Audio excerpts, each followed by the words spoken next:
right, ladies and gentlemen, welcome back to Journey of the Soul. Lesson number 3 on this Good Wednesday, or is Good Wednesday another thing? Is that it is a thing, right? All right, well, we are equal opportunity greeters. So happy Good Wednesday. Happy Good Wednesday to everybody. They tell a story about a fellow named Goldberg. Old man Goldberg passes away. And the rabbi is out of town, so he can't do the funeral. So he brings in a visiting rabbi. You know, he Googled, right? You just got to Google, like, is there a rabbi that I can get in for the service? So there's always more rabbis. There's always more rabbis. Speaking of which, this is a joke in a joke. We're now going to veer up. I will get back to that joke. So the priest goes to the barber shop. You know this one? Oh, this is like my favorite. The priest goes to the barber shop. Says, like a haircut. Gets a haircut. He says, how much do I owe you? And the barber says, I'm a man of the faith. I don't charge. The next morning, the barber comes to the shop, and there's a dozen roses on his doorstep because, thank you for the haircut. And then the, give me another religious figure. The pastor. Yeah, sure. The imam, the pastor, whoever walks into a bar typically before the rabbi, right? Because that's gonna be the last. Just letting you know, and on the formula here. So he walks in, haircut, yes. How much do you? It's on the house. The next morning, the barber shows up, a dozen roses. Thank you very much for the haircut. Appreciate it. Great gratitude. Rabbi comes in, haircut. How much do I owe you? It's free. Thank you very much. The next morning, there's a dozen rabbis at the door. Dozen rabbis. Oh my God. At the door. Anyway, so speaking of rabbis, so Goldberg passed away. Old man Goldberg passed away. And the rabbi's out of town, calls in another rabbi, gets him from the barber shop, brings him in, says, hey, can you do the service? Yes, great. So the fellow doesn't know the deceased, but he decides to launch into let's just call it a very general eulogy. Like universal eulogy. Like, what could go wrong? This probably applies eulogy. And he says, this fellow was a respected Mr. Goldberg. We've gathered together to pay our last respects and to lay him to rest. Mr. Goldberg was a respected member of the community, and from the back of the assembled crowd of not so many, somebody raises his hand and says, Goldberg, a respected man of the community. Are you kidding me? He was a ganef. You know what a ganef is, right? He was a thief. The rabbis are getting a little uncomfortable. He's young. He's unfamiliar. Now the crowd is hostile. Okay, so he pivots. Says, all right, Mr. Goldberg, he loved his faith. The guy says, no, he didn't. He was the most irreligious Jew you ever met. Goldberg and Judaism, get out of here. All right. Pivots again. He says, all right, Mr. Goldberg was someone who cared about his family. The guy says, are you kidding me? He was a terrible husband and father. Goldberg, do you not know this man? So the rabbi, at this point, he's out of lines, and he says, all right, can anyone say anything good about Goldberg? The guy says, yeah, his brother was worse. His brother was worse. Okay. Yeah, so listen, we always start with a little humor. Hey, Mark, good to see you. Grab some lunch and join us. So we always start with a little bit of humor to kind of get the thing started, although, of course, the topic is certainly a serious topic, especially today's topic, which is all about grief and grief, mourning, and ultimately consolation. So in our previous few sessions of Journey of the Soul, we covered exactly that, the journey of the soul. We talked about where souls come from. We talked about how souls are born, in the sense that how souls are integrated with the body. We talked about what birth looks like and feels like for the soul. We talked about how life is experienced for the soul. We talked about the experience of death for the soul. We talked about the process by which the soul, after the passing of the person, how the soul slowly, it uncouples and then slowly transitions away from the body. And all of that was what we covered in the first 2 sessions. In session number 3, today's class, we shift our perspective and we move away from looking at the soul of our dearly departed, and instead we look at Mark, we got a few spots for you. We got one right here. We got one over there. And instead of looking at the soul of our dearly departed, we look at the discussion today is about those who are left behind. When I say left behind, I mean us, we who still walk amongst the living on earth in a physical body. We are going to look at the experience of those that are mourning loss of our loved ones, because as we know, there's nothing as painful as the loss of a loved one, and every person processes loss differently. There are no two people. Well, first of all, no two people are alike on any level, right? People are different. No two relationships are alike. Even if we're talking about a parent with, let's say, multiple children, every child will have a different relationship with the parent, same individual who may have passed away, and yet different experience, different relationship. And everyone has their own personal way of processing grief and trauma and sadness, and we all work through things in our own way, which means that as much as we're going to share a Jewish perspective on grief, mourning, and consolation today, it's important to remember that there is no one-size-fits-all approach. And these are Jewish guidelines and Jewish parameters, and I think many of us will be familiar with a lot of the traditions and customs and rituals associated with grief and mourning. But I think it's important to go through and to see kind of the overarching perspectives, and to see how really Judaism sets up a protocol or a tradition that is both very human, very empathetic, as well as very healing as well. And so today, throughout the lesson, we're going to look at 4 primary questions. Number 1, why do we mourn? Now, that may seem like a silly question. Why do we mourn? Because someone passed away. But we're going to address the question, and you'll see we'll pull out some important insights. So number 1, why do we mourn? Number 2, how does Judaism encourage us to mourn and find comfort? Number 3, how might we deal with chronic grief? And number 4, how might we bring comfort to others who have experienced loss? We've all been in a situation, I think, where we've needed to be comforted. At the same time, we've all been in situations, probably more than once, probably many times, where we have been in a position to comfort others who have experienced the loss of a loved one. And oftentimes we struggle, like what to say, how to be, how to show up. And today we're going to discuss this from a Jewish perspective, all well-sourced. I mean, if you pick up today's booklet, you'll see it's quite thick. There's a lot of readings. I mean, we have upwards of, there's upwards of probably with the A's and B's and the appendices, probably about 20 different readings. I don't know that we'll get to all of them today, but certainly we're going to cover a lot of ground. So we're going to begin. So we're going to be moving through everything at a nice pace. Obviously, this goes for every class that we offer, that I teach. Certainly, if you want to share something or have a question, jump in and we have a dialogue. But we're going to be moving through some text over here. Okay, so the first question we're going to address is the first one, which is, why do we mourn the passing of a loved one? Again, it may seem like a foolish question, maybe even an insensitive question. What do you mean? Why do we mourn the passing of a loved one? Because our loved one passed away. Of course we would mourn that. But if we think about this from the context, or if we look at life and death through the lens that we've shared in the first 2 lessons, in other words, if we understand, like we said in lesson 1, that the primary element of life, the primary component of life is not the body, it's the soul. Right? The body is just the spacesuit, the glove, it's the garment that houses the soul, but the body itself is not alive. The body is brought to life or animated into life by the soul, but the soul is what constitutes life itself. The soul is who you are, your personality. That is all carried by your soul. If that's the case, and the soul lives on, because souls don't die, so then maybe we can ask the question, what exactly are we mourning, and why are we mourning? I'm sure we've all heard of this expression, which I don't necessarily recommend you say to someone who is grieving, but we've all heard this expression.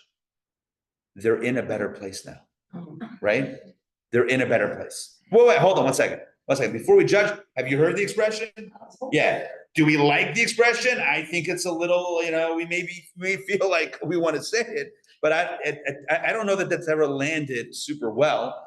Maybe it has, maybe it could, right? Depends on, again, everyone's different, but that's something. But Judaism really does believe, actually, that the soul is in its more spiritual home. The soul by nature is a spiritual entity. In a body, it's on foreign territory, almost behind enemy lines. And yes, there is a purpose for why it's here, as we've discussed before. But the soul is kind of a fish out of water in a body in this physical earth. So in a spiritual space, in heaven, paradise, which we'll talk about next week, but in a state of spiritual serenity after its sojourn on earth, on planet Earth, Judaism actually does kind of believe that the soul is in at least the good place.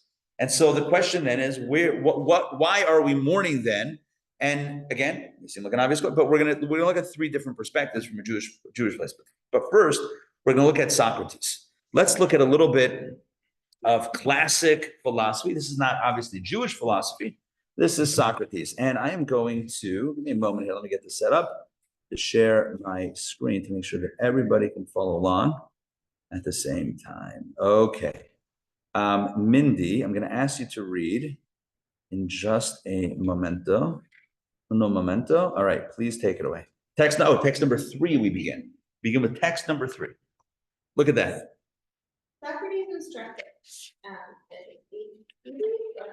Yeah, it works for me. Please relate the following message to the eminist and bid him be of good cheer. Say that I would have him come after me by immediately leaving this world if he be a wise man and not tarry, and that today I am likely to be going, for the Athenians say that I must. Simmias said, what a message for such a man. Having been a frequent companion of his, I should say that, as far as I know him, he will never take your advice unless he is obliged. Why, said Socrates, is not Eumenes a philosopher? I think it is, said Simmias. Then he or any man who has the spirit of philosophy will be willing to die, but he will not take his own life, for that is held to be unlawful. The day may come when you will understand why, though a man is better dead, he is not permitted to be his own benefactor, but must wait for the hand of another. Okay, so thank you for reading. This comes from the dialogues of Plato, and certainly it sounds philosophical in its writing. Just to quickly decipher what he's saying, what Socrates is saying is he's saying, tell Evenus, whatever, however you pronounce the guy's name, tell him that I would have him come after me by immediately leaving this world if he's a wise man. In other words, if you're smart, then you don't want to hang around this world. You prefer death over what we call life. That's what Socrates says. Pass the message on to my friend or to our mutual friend. With one caveat, that it's not, we don't believe in taking our own life, but if it were to happen, it wouldn't be a terrible thing. That's what he's saying. It wouldn't be a terrible thing. Mark, jump in. It seems like an unusual thing for Socrates to say, because in fact, he was told he had committed suicide by the authorities. But he did not die there. My major was in Talmudic philosophy. I'm kidding. I mean, or not. I mean, so I can't tell you, I don't know the backstories. All I know is that here we have this perspective from the great philosophers, right? The great ancient Greek philosophers. And the position is that this life is not as beautiful, not as pure as the life that will be, or that is after we pass away. And therefore, he's saying, encourage his fellow to join me at the right time or whatever. So, Socrates believed that the true philosopher does not fear death, but rather on some level does not bring about their own death, but maybe on a yearning level seeks death as a preference over what we call life. For then the spirit is unshackled from the body. Now, the question is, does this align with the Jewish way of thinking? Because we know that Judaism likewise teaches that this world is, to quote the sages, olam hasheker. Who knows what that means? What's sheker in Hebrew? Lies. A world of lies and deceit, a world of treachery. We know that this world is not always an honest place, while the world that the soul joins after it departs from the body is called olam ha'emet, which means the world of Truth. That's literally what we say, that the soul is now in Olam Ha'emet, a world of truth. This world is a world of lies, or many lies, not totally, but there's a lot of deception. Whereas the world beyond ours is a true world. And thus, why mourn? Perhaps we could say it's an upgrade for the soul. Imagine you're being upgraded. Imagine you're about to get onto a flight and like, oh, first class. Imagine we're moving you away from the section of commoners and putting you in an upgraded section where you can relax and enjoy the flight with tons of legroom. In a similar way, imagine, tell the soul, like, you want to hang out in a deceitful place? Who wants that? That's for the commoners. You're upgraded to Olam Ha'emet, the world of truth. Okay, so then why do we mourn? Judaism teaches us 3 reasons why we mourn, 3 reasons why mourning is still very much appropriate. But before we do that, we do need to know that it is obligatory to mourn in Jewish law, as almost, not that it was said because of this, but it's almost a counter to this philosophical approach that Socrates cites. Almost as a counter to that, we have Judaism stating unequivocally the following in text number 4. Peter, if you don't mind, please read text number 4, the mitzvah of grieving. Mine says, Where it says, yeah, right there. Yeah. Okay, we are biblically commanded to mourn death of our next of kin. There you go. Rambam says, Maimonides says in the Laws of Mourning, chapter 1, teaching number 1, halacha 1, that it is a mitzvat aseh. It is a biblical commandment, a positive commandment to mourn the passing of our relatives. Now we'll talk about what next of kin, how we define next of kin in halacha and Jewish law. But what we need to know is that unequivocally Judaism says that mourning is an appropriate response, is the appropriate. So we don't say they're in a better place, therefore we're not sad, we're actually grateful for their soul being upgraded. No, we mourn. Why do we mourn? So now we're going to look at 3 different reasons. Lisa, if you don't mind reading, please text 5A. The Torah is to be response to a death because it is human nature to be moved to tears when separating from loved ones and at their journeying away, even if they are alive. Ramban says something phenomenal. It may be an upgrade. It may be an upgrade, but human nature is when you love someone and they leave, we're not even talking about death. Even if they're going away, they're traveling. You cry. Why do you cry? Because you're going to miss them. You're going to miss seeing them. Physically, the physical proximity you're going to miss. Right? I remember like the first time I went away for yeshiva, I grew up in Pittsburgh and I went there through high school, through 11th grade. And then I went to London for a year of yeshiva. And I remember by the gate, my grandmother, she was crying, like just the tears were flowing. I mean, I never had seen her cry like that. And it's like, it was just so touching. And, obviously I got emotional in it, but it's, we cry because it's human nature to cry. So why are we mourning if the soul is still alive, if it's now upgraded? Because we're human and human beings cry when our loved ones depart. Even if they're still alive, we cry when they leave our presence. And therefore it's appropriate to acknowledge that we honor our emotions. We're true to how we feel. And therefore Jewish law says crying is permitted. Not only that, it's even mandatory according to Jewish law. Yeah. At the end, even if they're alive, I took that to mean, not that interpretation like the leaving on a trip.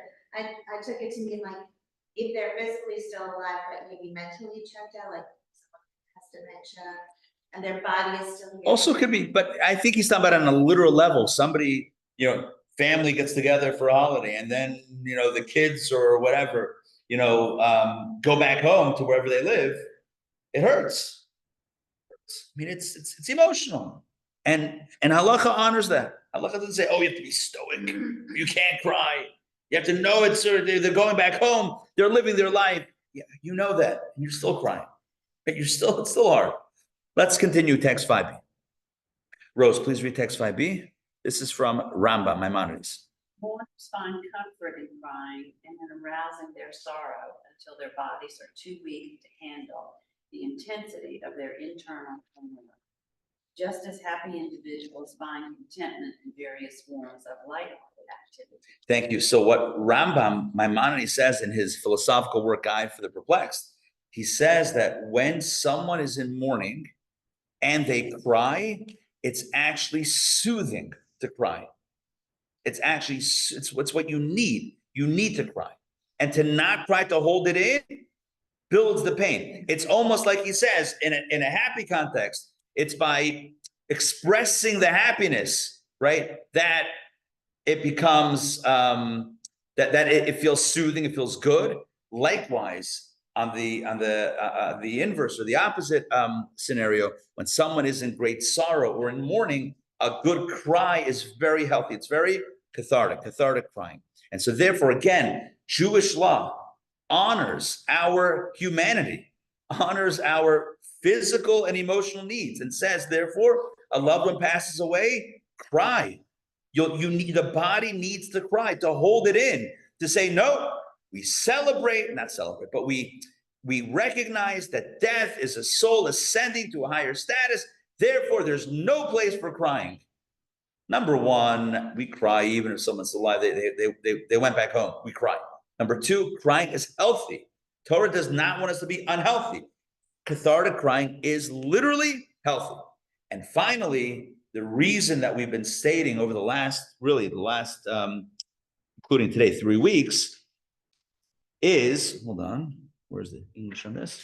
Okay, is maybe even the primary reason, and that is that although the soul, we'll see it soon inside, but I'll just say it outside, even though the soul is now in a place after it departs from the body, is now in a spiritual place, in a sublime place, but it is no longer in this place. And we know that despite the spiritual serenity that exists in the afterlife, it's in this life. When I say that, I mean soul in a body on earth, that the soul can exercise in a physical way. I don't mean exercise, but I mean can do a mitzvah, can perform a mitzvah and transform the world into a better place. And that is something that is lost, even if we consider that the soul is ascending to a higher status, ascending to a higher plane. It is losing something, and what it's losing is the opportunity to do a mitzvah and make an impact in a physical way. And that is what we mourn as well. And this is going to be text 5C. This is from the Radvaz. Mike, please take it away if you will. Written in question and answer form. Question. One of this generation's greatest personalities failed to shed a single tear upon reading his son. Is this a praiseworthy reaction? The answer: such behavior is offensive and objectionable. It demonstrates heartlessness, distasteful character, and cruelty. This is the way of the philosophers who maintain that this world is without purpose. By contrast, we who have received the Torah are expected to believe and to realize that this world is of great value for those who properly utilize their time here and behave appropriately. It is through our actions in this world that we merit the world to come.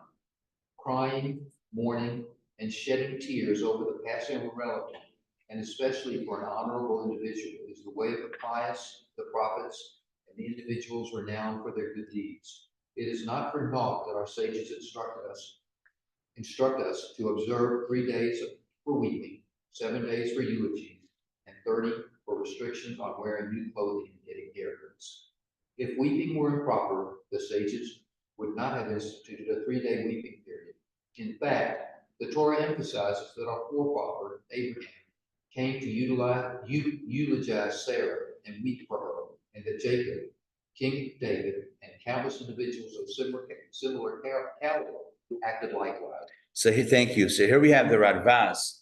He writes very strongly. I mean, he was a renowned halachist. People went to him with the question of Jewish law, and really the question that we're asking at the top of today's class is the question that he's asked, which is, should we be stoic or should we be grieving? What's the right approach? Should we say, well, we know our belief is that souls don't die and they live on, and they live on in a higher state of being, and therefore we should control our emotions and be grateful for where they are right now? Or should we feel our loss and maybe even feel more the loss of the soul's opportunity to do a mitzvah. And indeed, that is what he says. It's the latter, right?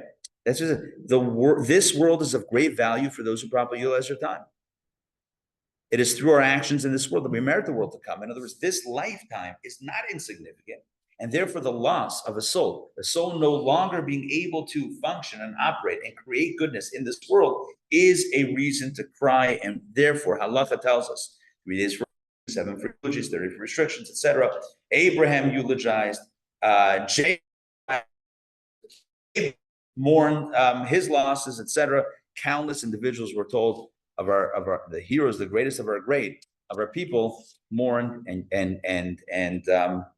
and grieved over the loss of life. So to answer our very first question, today's class, is it Jewishly appropriate to mourn and grieve?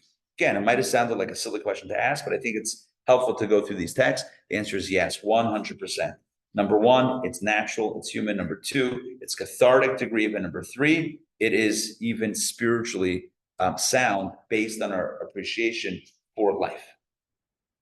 When I say life in soul and a body. Make sense so far? Just to define the halachic parameters of next of kin, because it used and next of kin in English, I think means something else. But when it comes to the rules of mourning, the halachot, the laws of mourning and grieving, so we have specific relationships that are part of that. So father and mother, in other words, parents, those in a generation above us would be parents. The equal generation to us would be siblings and spouses. And then the next generation, sons and daughters, children. Those are the three, right? Up, lateral, and down. Those are the three immediate. Now, a grandparent, an aunt, right? Another relative, etc. One can mourn and one can grieve, but the specific laws, the halakha, like the halachot, the laws of mourning and grieving don't, like Shiva, etc., would not apply. Now, can one mourn and grieve as they need to? 100%. Yes, not a question. But the laws and the rules of mourning don't necessarily apply outside of this. And okay.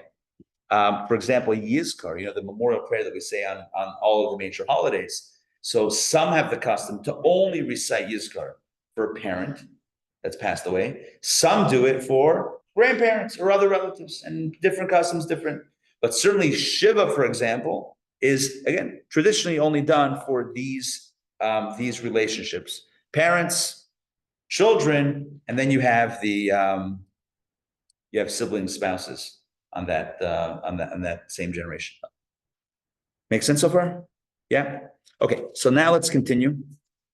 Now let us continue with our next section, because now that we know that Judaism encourages us to mourn and grieve our losses, now we need to ask the question, how ought we mourn? How ought we mourn? What is the Jewishly advocated way to mourn? And literally, Jewish tradition guides us through our mourning process with specific observances. And I think many of us are familiar with these observances, but they can be very helpful and beneficial when experiencing pain and loss and grief. So let's turn to, figure 3.2 in your booklets, which is on the page marked on page 93. We're going to look at some key Jewish mourning observances. Pull this up again on the screen. Okay.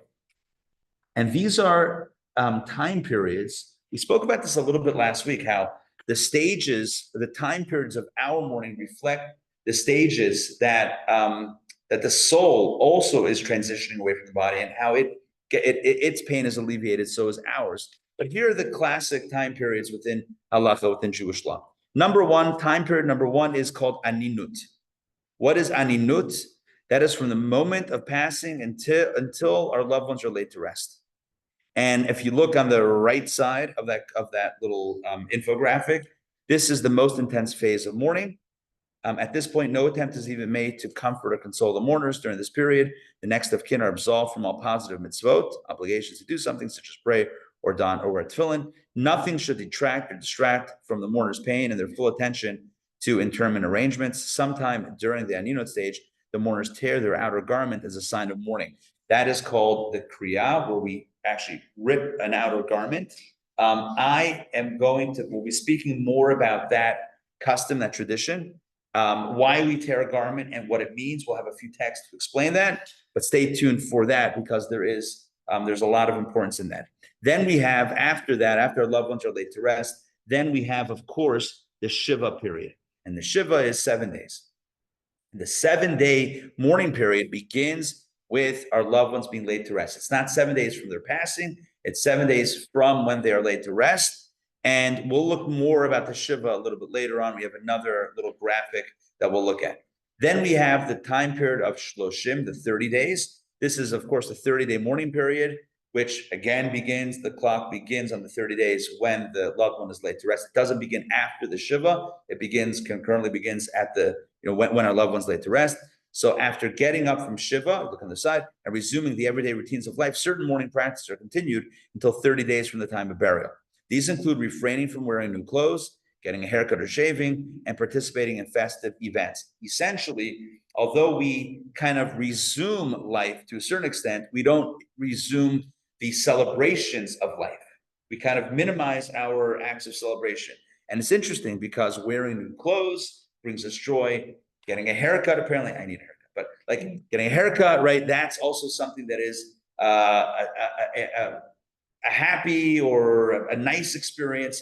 And we're not trying to give ourselves at that point for the 30 days for the Shloshim, we're trying to avoid kind of like spoiling ourselves in the sense of like treating ourselves to something that's like pleasurable and enjoyable, because we're trying to honor the state of literally that state of mourning and sorrow.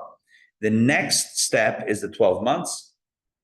And that again begins from when our loved ones are laid to rest. After the passing of a parent, some of the Shloshim mourning practices, such as not participating in festive events, are continued by the children until 12 months have passed. It's customary for the mourners to keep a candle burning for the entire 12-month period. So if it's not for a parent, then those restrictions after Shloshim go away. But for a parent, some of those restrictions continue on for the 12 months, and including lighting a candle, and the candle is symbolic of the soul of the neshama. There's a beautiful verse in scripture that says, Ner Hashem Nishmat Adam. The candle of God is the soul of the human being. So the human soul is likened to a candle, it's likened to a flame. And so although the soul is no longer housed and garbed in a body, although that soul no longer walks the earth in a physical sense, we want to indicate that its presence is still felt. And so we light that candle. And so when we light it in our homes and we walk by the candle, we're reminded that their soul, that their presence is still meant to be felt by us. We're still meant to recall them and then to integrate their teachings and their legacy into our lives. Now, we could conceptually do that more than 12 months, but 12 months is the tradition. We do it for the first year, essentially. And then, of course, after that first 12 months, there's the yahrzeit, which is the anniversary of the passing of our loved one. And the anniversary of the death, yahrzeit, is observed with the recitation of the Kaddish, additional Torah study, and other good deeds in the memory of and to bring merit to the deceased. So those are some traditional or key Jewish mourning observances that I think we're all familiar with, more or less, but it's important to go through them, especially in the context of today's class. And so Judaism doesn't just say that, yes, it's human to cry and grieve and mourn, and so therefore absolutely take the time that you need. Judaism actually maps out a specific process by which we mourn and grieve, and restrict the degree to which we re-engage with life. We don't we try not to at least go back to work immediately or just immediately re-engage. We slowly segue back into, and that allows time for healing. There's a lot of really beneficial emotional elements to these Jewish mourning principles. Now, I want to highlight a few things. Okay, the first one, which I mentioned before, is the kriya, which is the tearing of the garment, the tearing of an outer garment, upon essentially hearing the news or upon experiencing the loss of a very close relative. By the way, I should mention this somewhat parenthetically. I wonder if it's in one of the texts or not. I don't think it is. I don't think it is. It used to be that if anyone heard of anyone's passing, they ripped the garment. But because the sages, because they realized this was not something that was feasible, in other words, it's from a pragmatic level, it's just not so practical. So the custom was kind of limited to a close relative. So it's the close relatives that do it. By the way, along those lines, I know that there is nowadays like a modern thing where you don't actually rip the garment, you rip a thing that's on top of the garment. But that aside, the original and the I think there's power. We'll talk about this. There's power in actually in tearing a garment itself. Let's take a look at the biblical source for tearing a garment. And this is, I alluded to this before, I mentioned in passing, when Jacob experiences the loss of his son, Joseph. Now we know, because we've read the story, we've seen the play or whatever, right? Watched the movie, right? Saw the document. We know like what happened. His son was not killed, but he thought his son was killed, right? His son was kidnapped and human trafficked by his brothers, but he thought that his son, which is definitely not a good thing, but he thought that his son had been killed. And so therefore he grieves, and that almost creates a template, as it were, for grief. Ronnie, if you don't mind, please read text number 6 on page 97. If Joseph's tunic is blood, they sent the colored tunic home, and the couriers brought it to their father and said, "We have found this. Please identify whether or not it is your son's tunic." Jacob recognized it and exclaimed, "It is my son's tunic." The wild beast has devoured him. Joseph has been eaten. Jacob rent his garments, placed sackcloth on his loins, and mourned his son for many days. The renting of the garments is not rent. I mean, it's the other type of rent, which means tear, right? It's not, it's like, hey, what can I get for this? It's not like he's, right, rent, he tore it. And it says he mourned his son for many days. Just to comment on that, I'm trying to recall if we had it in a previous lesson. Maybe we did. Maybe it's in a different class recently that I taught. But the commentators say, why did he mourn his son for many days? And what does that even mean? God gives us a gift, and the gift is the ability to move forward. Not saying move on, but move forward in life. And that's when a loved one passes away, God gives the gift. But if our loved one didn't pass away, if they're still alive but missing, then God doesn't grant us the gift of alleviating the fierce pain, and the pain remains as strong. And I think about this all the time in the context of the hostages, right? Right in Israel, in Gaza, right? Think about the hostages and how, you know, God forbid a loved one passes away, there's some element of closure. And we have these time periods that help us move back and reintegrate into life. But when a loved one is alive, but not with us, it's the pain is as strong on day whatever as it is on day one. And that's literally this is what the commentaries say, that he mourned his son for many days means not just many days. Well, how many is many? 3, 20? No, for 20 years. Until they were reunited, 20, maybe 22 years later. Every day was as painful as the first day for him. Because on some level, he didn't know what happened to his son. There was never a body found. He never knew. He assumed, he said, Tarav Yosef. Yosef was surely ripped up into pieces. But he saw the Technicolor Dreamcoat. He saw it was bloody. So that's what he thought. But there was no body. And there was no gift from God, almost the gift to be able to move forward. There wasn't that gift that was granted, that blessing, the ability to re-engage with life wasn't granted him, and thus his pain was intense. But what we do learn from that text is that when a loved one passes away, it is our tradition to tear a garment. It's not tear the whole garment. You make a small tear, but in an outer garment, and that is the tradition. Now let's take a look at some of the psychology behind the tradition. Now, I want to be very careful with this, and it's important anytime you encounter teachings along these lines, it's important that we qualify. This is not to say that the reason for the mitzvah or the tradition is because of its psychological or emotional benefit, but every mitzvah, every Jewish practice also does have psychological and emotional benefits. In other words, if somebody says, well, I can find healing in another way, I don't need this practice, that's already, we wouldn't go there to that point, but there is a set, when I say we wouldn't go, let me just clarify what I mean. What I mean is Jewish custom, Jewish tradition would still be in place. It doesn't move away because we've discovered another way to do this. There is some power in it and tradition in it, as well as some actual psychological and emotional healing elements to it.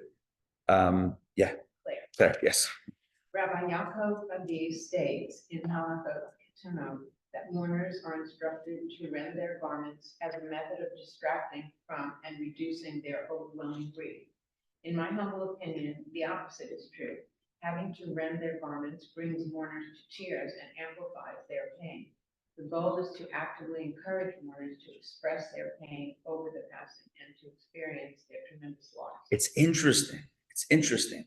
Here we have two rabbis. We have the halachot ketanot. That's one work. Here we have the responsa of Beit Yehuda, and one says that when you tear the garment, it reduces the grief. It distracts you. How does it distract you? And it's like, oh, my shirt. No, but like, oh no, I like that shirt. I'm only, but like maybe that's what it means. But here we have, and this is more of the accepted position, is that it's not about reducing or distracting the grief. It's actually about amplifying, feeling it in the tearing of the garment. It brings it out even more because sometimes the grief can get stuck with the shock of the loss of a loved one. We might get emotionally almost blocked, and the emotions have to come out. And oftentimes it's by the doing something physical, tearing the garments that brings out, allows the emotions to flow, which is healthy. And looking what Jacob did, how he tore his garments after he saw Joseph's tunic, which was torn. Essentially, what happened was he said to himself, "A beast has torn my son's garment." Right. They killed him. I'm tearing mine because it's killed him. Interesting. Oh, I like that. I mean, like that.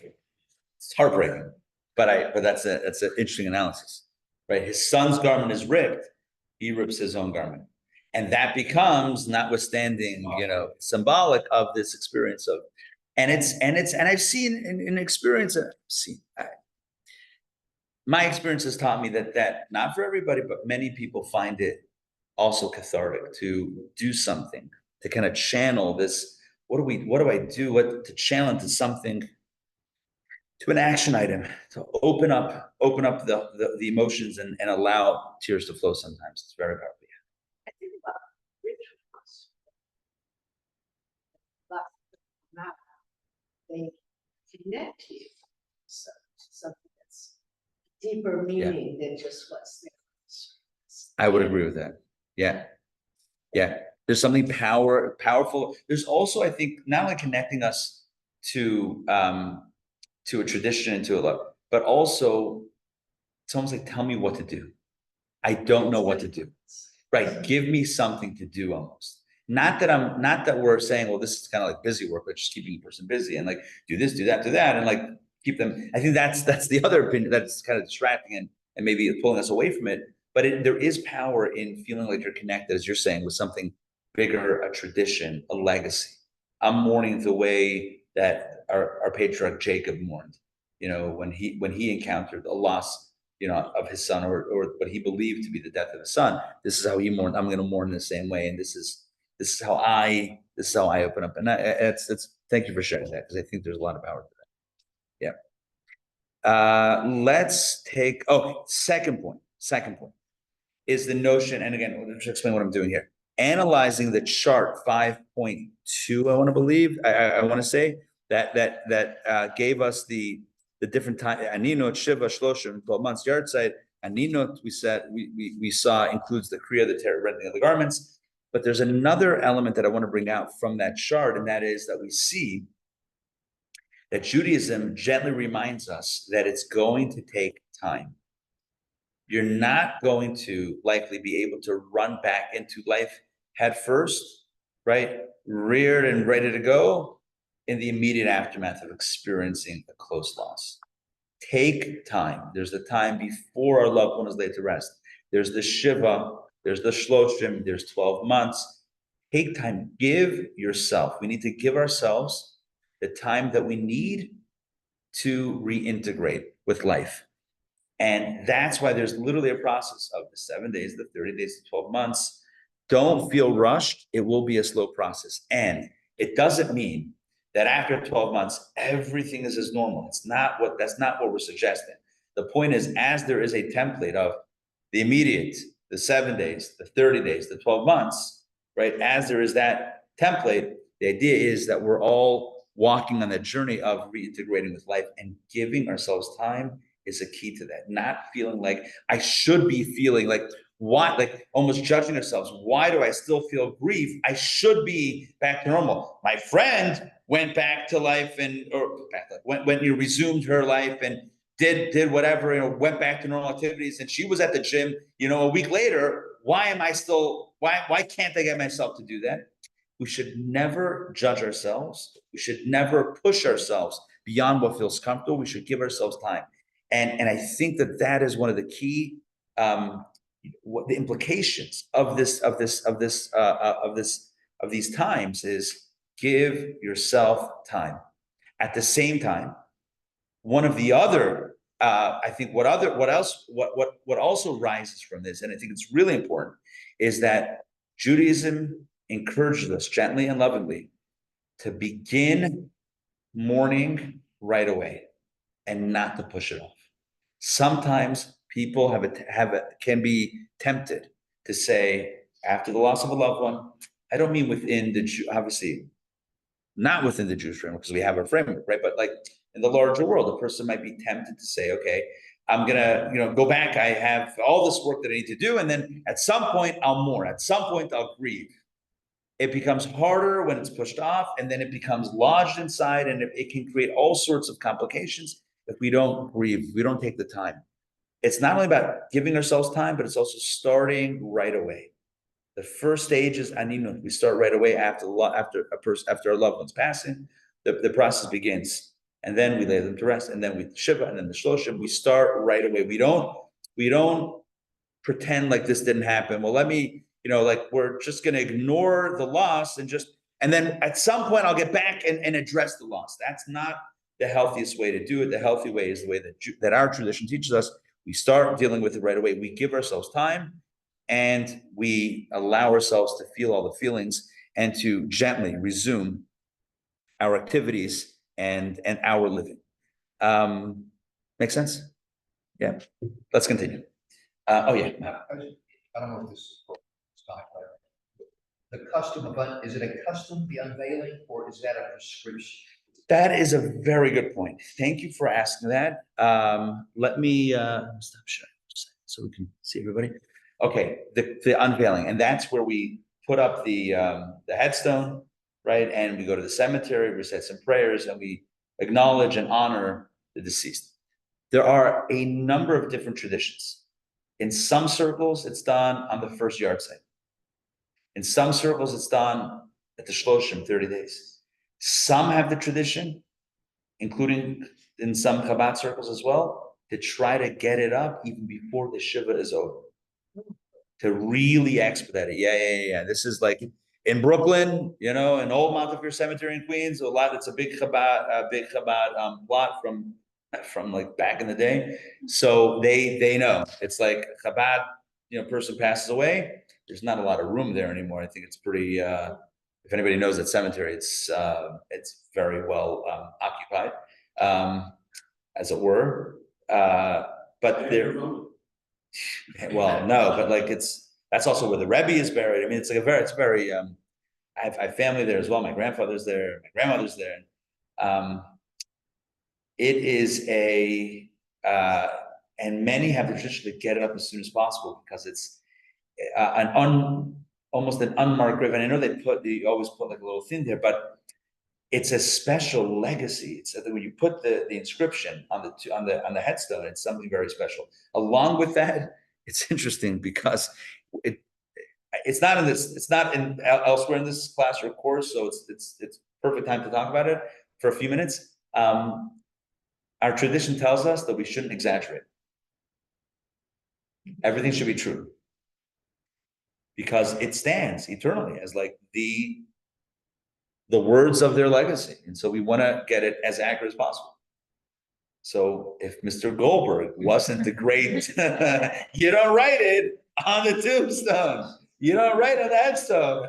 A family man. Well, he wasn't. I mean, kidding. That was a joke, right? But like you try to write as accurately as possible, especially because the soul is in Olam HaEmet, the world of truth. It's all about transparency. It's all about truth and honesty. There's a tradition. Some people try to write 18 lines of text. Chai. Some people. Yeah. Oh my gosh. The whole thing is expensive. That's what I'm saying. In Brooklyn, they know a guy. They know a guy. You get it moving quickly. I mean, they agree. Listen, it's yeah, that's how they roll. Most people don't have it up within the Shiva. I'm telling you, like there is a tradition among some groups, some families to try to do that. The vast majority, I mean, what tradition have you heard? 30 days, 1 year? Within the first year. And many. Oh, really? Yes. Where? In general? Yeah. Oh, I didn't know that. Yeah, it took forever. That's the thing. Typically, they're like, it takes time. But again, you may need it to smear a little bit.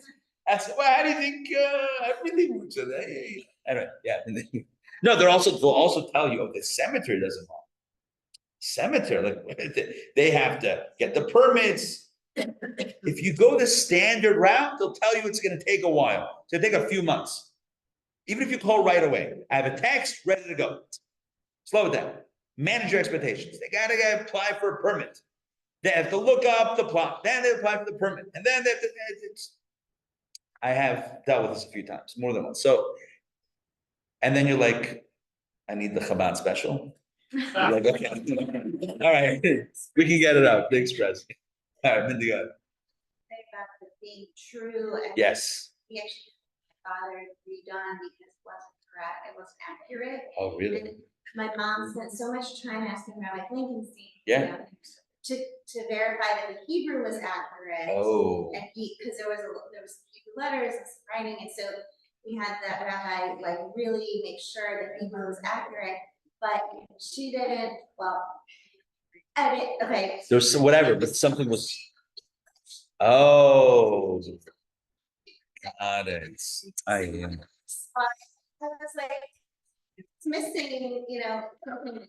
And well, it was his middle name, so he has a middle name, and it was missing that. It just said his first and last name, and I said, well, this is gonna be for all eternity. Like it should be accurate. Gotta get it right. So, but like she was like, it's okay. Let's just because it was such a process to get it Of course. done. Of course. I was like, I don't feel comfortable that it's not accurate. That it's missing something. Yeah. And my son has the exact same name, so I was like, Right.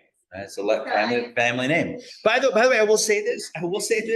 A lot of times, a lot of Jewish, I don't know what the right way to say this. In my head, but like documents, whether it's a ksuba, the wedding, a lot of it, sometimes you base it on the cemetery. Because if you don't know what the name was, or you're trying to name after someone, sometimes you go by the cemetery records. So if you get that wrong, if the name is not there, how many generations might it take before someone's like, well, that wasn't a middle name. And meanwhile, it was just done incorrectly. Try it. It's an engraved document. It's not like a paper it's like in stone. And please God, it stays up, for eternity. Please God, right? It stands. It's important to get it right. Okay, so let's move on. Now let's take a look at okay. Now the mood switches a little bit. Okay, I'm going to read some text now, and I'm going to read it a little bit quickly because I want to make sure we get in all the content. Text number 8. Take a look at this. Text number 8. Now, let me pull this up on the screen, and I'm going to read at this point. Neither cry for the dead nor bemoan him, neither cry for the dead. That's from Jeremiah. Neither cry for the dead more than necessary, nor bemoan him more than what is prescribed. How are we expected to act? Says the Talmud, this is from the Talmud, 3 days for weeping, 7 days for eulogies, 30 days for restrictions on new clothing and haircuts. Once these have elapsed, God declares, you are not more compassionate than I am. Now that seems cruel. Whoa, God says, stop crying. Wow, what's going on here? And we need to understand that, in fact, it's not saying that, and it's not saying something that is cruel. It's not like the Talmud is saying that insensitively telling us, get over it, move on, stop feeling bad for yourself. God forbid. Not at all. What it's saying is something that we recognize ourselves, I think all of us recognize ourselves, and that is that moving toward a state of healing is what is ideal and what is desired. And ultimately what we all want. And everyone is different, as I said before, and everyone's process is different, the timing is different. We never truly heal. What does that even mean? How can you heal a loss that's a loss?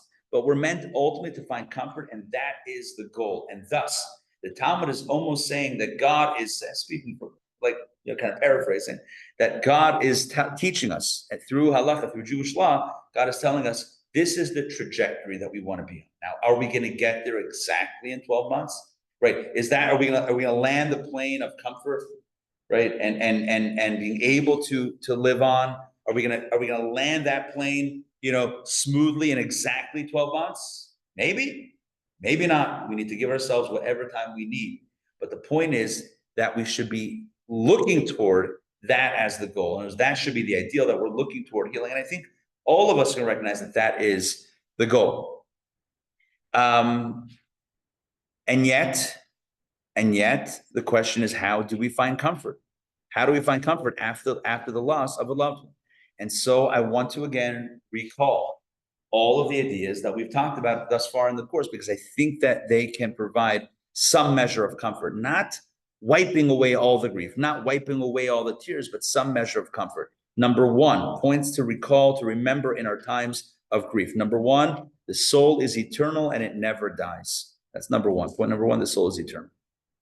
So as much as we grieve and we mourn, and we must grieve and mourn, and we must cry, and as we said at the top of the class, nonetheless, at the end of the day, our loved one, the soul of our loved one, which is the core of who they are, is eternal and does not die. Number 2, as we saw at the end of, I want to say last week's class, we had a reading about this or two, our soul, our relationship with our loved ones, with their soul, continues on well after death. We saw that also last week. I think there was a letter from the Rebbe on this. He says, a bullet, shrapnel, how does that erase a relationship? That only harms the body. Why? How does that affect a relationship? I mean, if we only relate it to a person as a body, first of all, what does that even mean? Second of all, then that might be a problem. But if we love a person for who they are, not flesh and bone, but who they are, well, then who they are lives on for eternity, and that relationship can continue. And number 3, to the point that I said not to say before, we're going to say now, and that is the soul is now enjoying its reward and relationship with God. Again, these are not things we tell ourselves immediately. But as we look toward a longer-term vision of healing and comfort, which I think, again, is what we all recognize to be the ultimate healthy place to get to, which is being able to resume life on some level in a manner that is healthy for us, then these are 3 meditations we can think about. Number 1, the soul is eternal. Number 2, we are still connected, or we can be still connected to the soul. And number 3, the soul is enjoying its reward and its close relationship with God. And in fact, this is what we say to those that are mourning, that are grieving, when we go pay our respects and we go to, for example, a Shiva home, we visit someone who has lost a loved one. There is a line, a traditional line that I'm going to read, and then we'll analyze this because I think it's very powerful. Text 9a. I'll say it first in the Hebrew. And, if you've ever been Shiva, if you ever sat Shiva, if you've ever been to a Shiva home, there's either a card or someone's like, this is what you say, either in Hebrew or English, Hamakum Yenachim Esna B'Soshar Avelasim Yerushalayim. And it means, may the omnipresent God console you along with the other mourners of Zion and Jerusalem. And I wonder often, not I wonder, well, I have a few answers, but many wonder often, why are we mixing in Zion and Jerusalem? We tell someone who just lost a loved one, may you be comforted along with the other mourners of Zion and Jerusalem.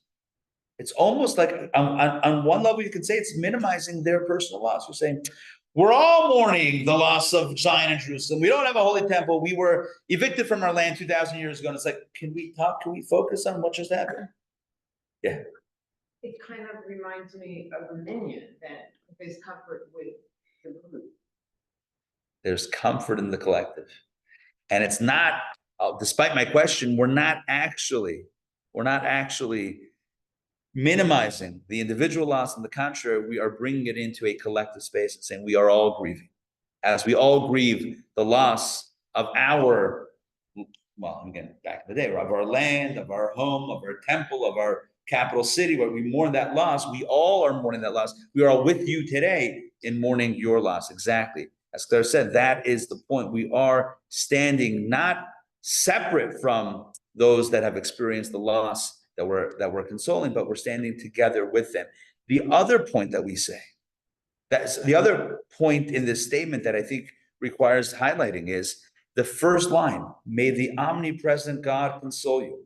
And that's a declaration that at the end of the day, the only one that can bring comfort is God, right? It's not even time that heals, it's God that heals through the passage of time, but it's God that brings healing.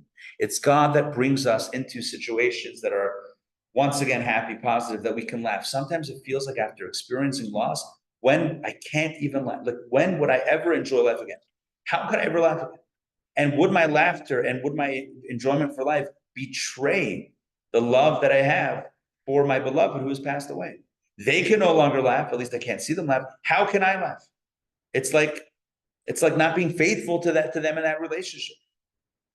Time heals, but more than time heals, God heals. God allows us to recognize the preciousness of life and the healing powers of time and of interaction.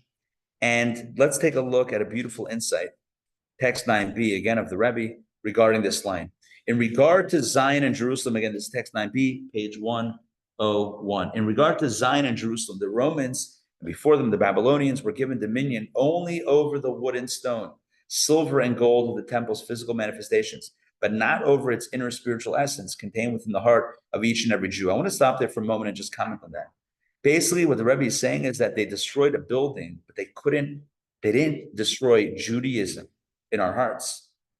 And obviously the parallel will be brought to the life and death. Over this, the nations have no dominion, and it stands eternally within us, right? We are proud Jews to this day, 2,000 years after a building was destroyed. So too regarding the mourning of the individual. Death dominates only the physical body and concerns of the deceased person, the physical body and concerns. The soul, however, is eternal. It has merely ascended to the world of truth. And that is another layer of meaning. This line that we say at the Shiva to those that are mourning and grieving, it's so powerful.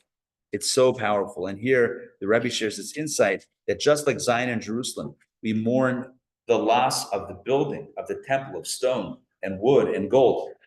But we don't mourn the loss of the spiritual core of our people because we've all internalized that.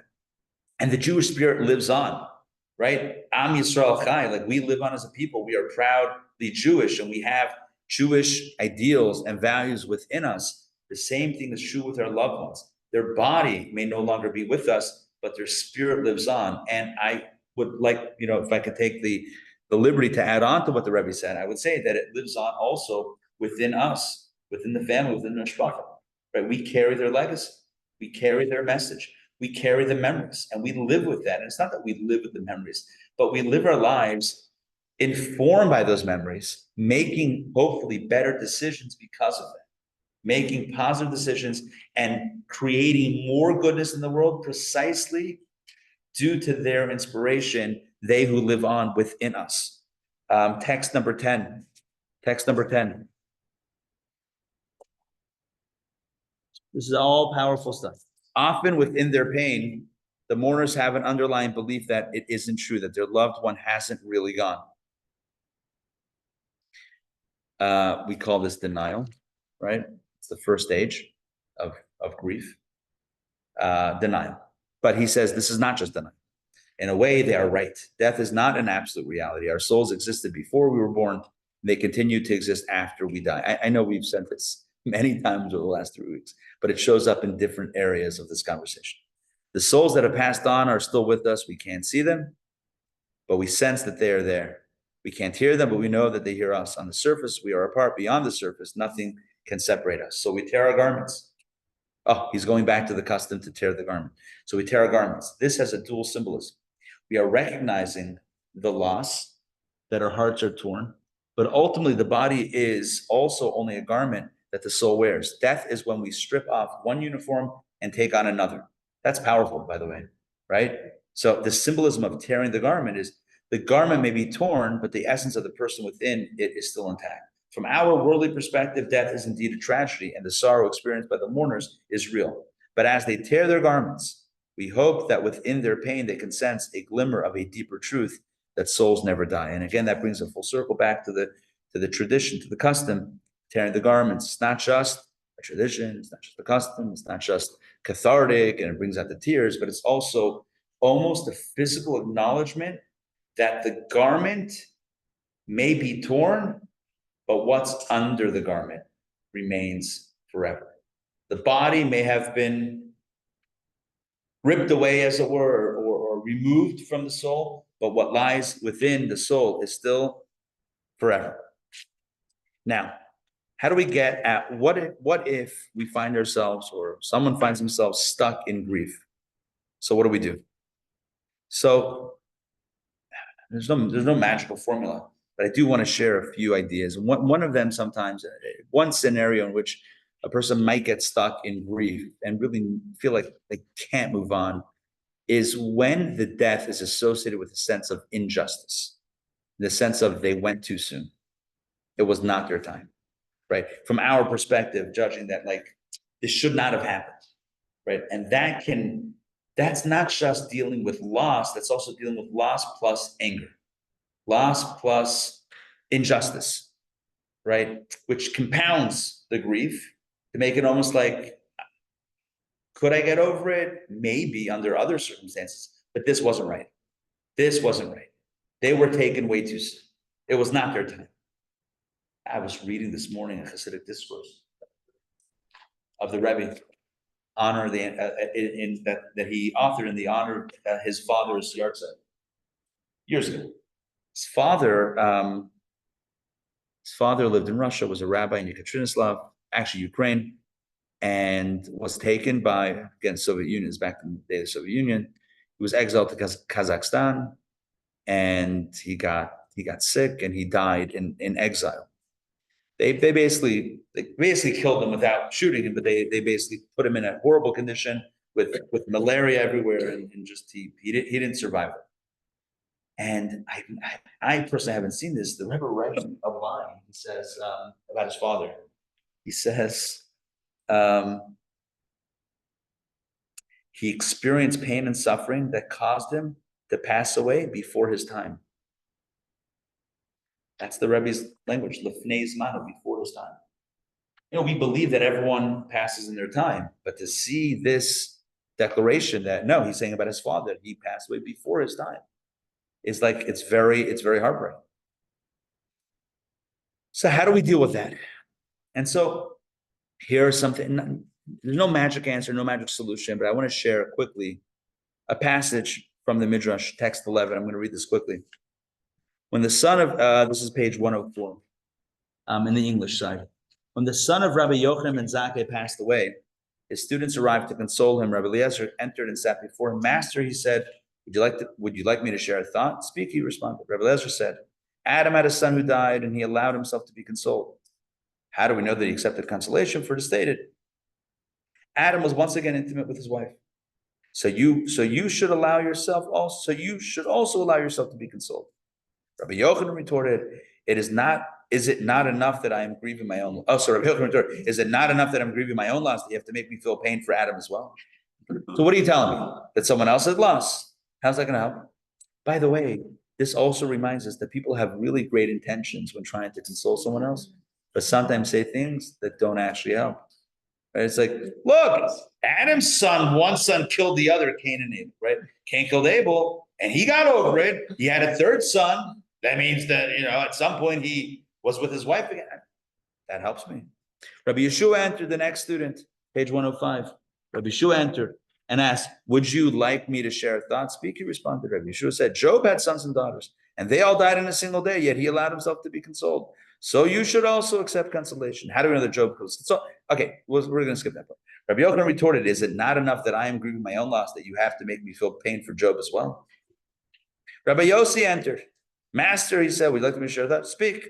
Rabbi Yossi said, Aaron had 2 illustrious sons, but they both died in a single day, and yet he allowed himself to be consoled. Let's skip the proof text.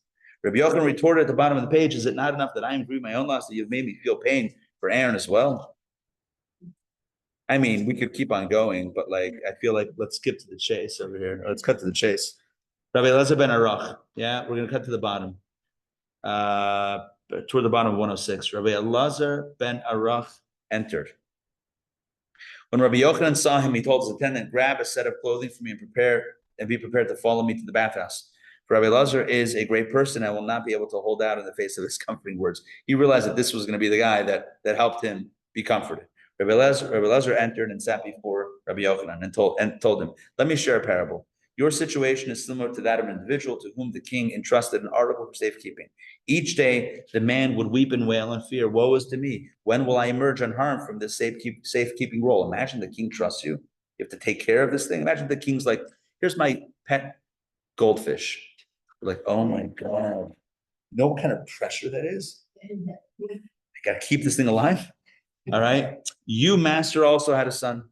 He was fluent in the Torah, the prophets, and scriptures, and the Mishnah, the Halakha, and the exegetical teachings, whatever that is. And he passed from this world, that's the Midrash, and he passed from this world without sin. You should certainly accept consolation, for you've returned your deposit in perfect condition. I mean, this is, under normal circumstances, I'd probably be bawling, but I'm rushed for time, so I'm not crying, but oh my gosh, that is so deep. Rabbi Yochanan responded, Rabbi Elazar, my son, you've comforted me in the most humane fashion. And I think there's something so powerful about this, that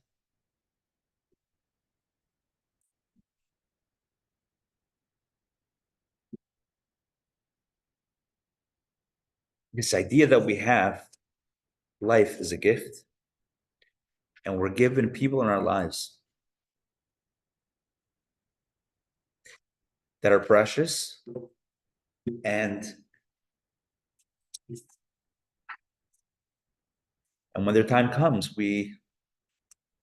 hopefully they return in a pure state. Okay, let's look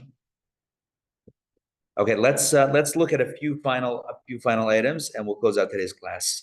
When consoling others. Number one, as we learned from this story, don't compare losses. Don't come into a Shiva home talking about the time that you sat Shiva. It's not a competition. It's like, when my loved one passed away, let's keep it focused on who you're comforting and their loss. It's not a competition. It's not a thing. We're not keeping score. Number one. Number two, the notion that life is a gift and a deposit is very powerful. Life is a gift from God, but it's also a deposit from God. And literally, this is said at the end of the funeral service, right? God gives and God takes. And there's something powerful in that. And at the end of a funeral service, there's a lot of emotion, a lot of tears. And I don't know how much we pay attention to the details of what the rabbi or the officiant might be reading, to the crowd or to the assembled or on Zoom or whatever it is.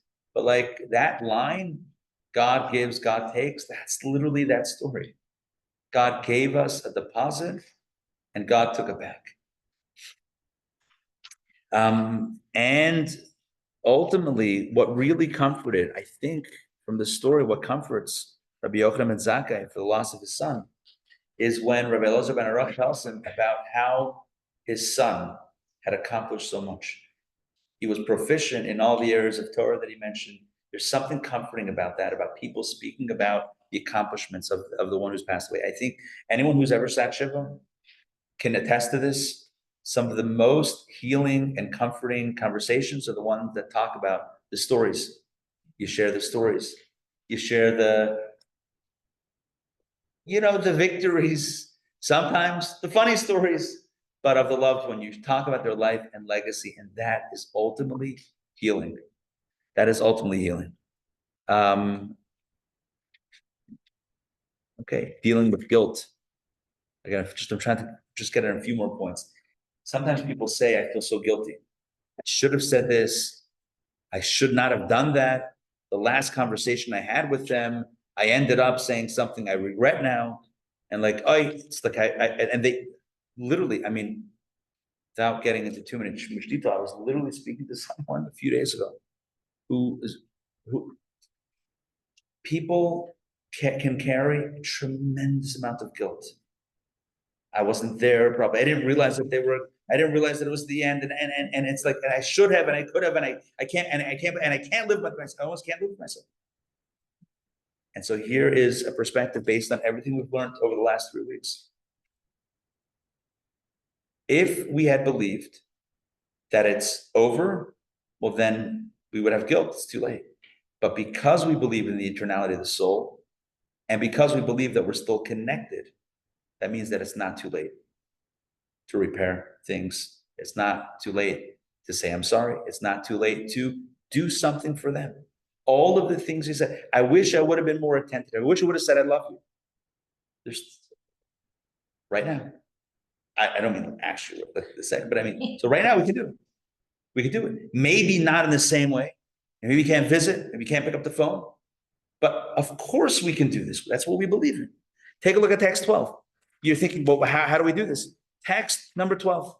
Unbelievably powerful text. When children say Kaddish for their parents, it's like sending them regards. When they learn a chapter of Mishnah on their behalf, it's like sending them a letter. And when they fulfill mitzvot and good deeds for the benefit of their souls, it's like sending them an entire parcel. That's the power. That's the message. You didn't say, you want to say something differently. You want to say something, you didn't say, the last thing you said to them, it wasn't, I love you, it was something else. You want to say, I love you? Kaddish, say Kaddish. You want to send them a letter, regards, whatever, study some Torah in their merit. You want to give them a gift, do a mitzvah. Do a mitzvah. That's what our tradition says. This is how not only we connect, but this is how we, it's like, who doesn't look back and say, I wish I would have, I wish I could have, I wish I had known, it's not over. Let's not think that it's over. It's too late. It's not too late. And it's not over. We have time. We still have the opportunity. Soul to soul connection. But hold on, I'm just going to wrap up just in case people have to go because we're at the time. So, in short, I want to just see if there's anything else that I want to mention. I'm quickly looking through my notes. We talked about the Shiva house etiquette. Okay, I'll mention a few things about Shiva house etiquette. I know we're jumping back and forth on things, but just a few things about the etiquette. Number one, the main thing is to be there for them. That's the main thing. The main thing is to be there in proximity. If you don't know what to say or what should I say? Yeah, that's normal, of course. And if you think that you're going to say something to make them feel better, why do you think so highly of yourself that you're gonna fix the problem? You don't have to fix the problem. It's way bigger than you. It's not a problem even. It's a hole. You think you're gonna fix the hole? That's not happening. You can be there with them. That's very impactful. You can say that you hope and pray that God helps them heal. May God bring you healing. That's great. We bring them, we offer the wishes that God bring them healing. We don't delude ourselves into thinking that we are going to fix something. Sometimes people think like, I have to now steer the conversation. I have to make it light. I have to make jokes. I have to make it funny. I have to time out. Take it easy. Be there. Express your love and your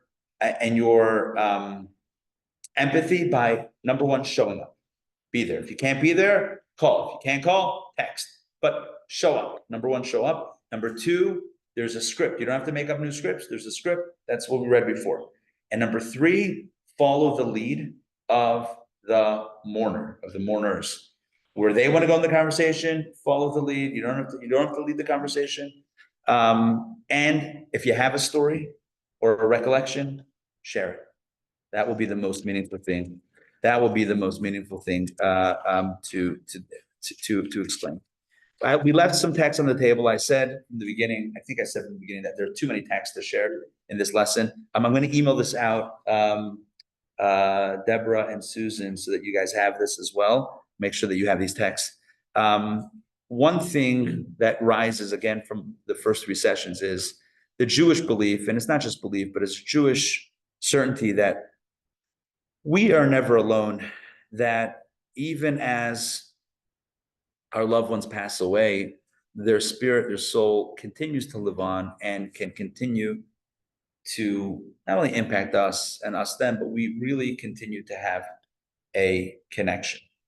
And mourning is acknowledging the physical loss, the emotional pain of that loss. We don't believe in a stoic type of unfeeling, like, no, I know too much about where souls go and, you know, the ultimate destiny of life, and therefore I don't feel sorrow. I feel actually, you know, happy that the soul is in it. We don't do that. Socrates, it's a philosophical approach. We don't live in philosophy. We live as human beings. We have a heart, and we mourn and we cry. And Torah says, Judaism, Halacha says, cry and mourn. And the kriya, the tearing of the clothes is to open us up sometimes if you feel stunted. Don't push it off right away. Start the process. Start the process with with having in mind that we're working toward healing. We're working toward comfort. Don't push yourself. Don't rush yourself. At the same time, recognize that the ultimate goal is to resume that relationship with our loved one in a way that is different, but in a way that's meaningful. And if we feel anger or injustice, let's remember that life is a gift and a deposit, and our loved ones accomplished much. And if we feel guilt over not saying, not doing, or saying or doing, let's remember that it's not too late to have those conversations. Thank you for joining me today for lesson 3 of Journey of the Soul. I look forward to seeing you next week. Next week's topic is where we go. We turn to the afterlife. After the soul transitions from the body, what is its experience like? Where does it go? Does Judaism believe in heaven and hell? What is the role of Kaddish? We spoke about that a little bit today, but what is the larger role of Kaddish? These questions and more will be addressed in lesson 4 of Journey of the Soul. Thank you for joining me today. I hope this was meaningful for you. And still on. Deborah, good to see you. Rabbi, can I ask a quick question? Of course, I don't know where I heard this, and I can't remember because I've taken this course, you know, like a long time ago. I might have heard it in that class. I don't remember. But it goes that if you mourn too long and too deep, you know, some people they never move on. I've known a couple people that just could not move on, that the soul doesn't get released. Interesting. Is there Jewish? I don't know if that's a hard and fast rule, like, or belief within Judaism. I think that there is something about the soul takes comfort in us taking comfort. So kind of like there's a mutual healing process that takes place. So if we get stuck, I don't know that it causes the soul to get stuck, but certainly the soul does not enjoy seeing that happen. So, and I think that's a valuable element that you're mentioning, which is that we help heal, add to the healing of the soul. As we heal, we help the soul heal as well. Okay, thank you. All right. Good to see you. All right, I'm going to close it out. See that, we'll see you. Bye-bye.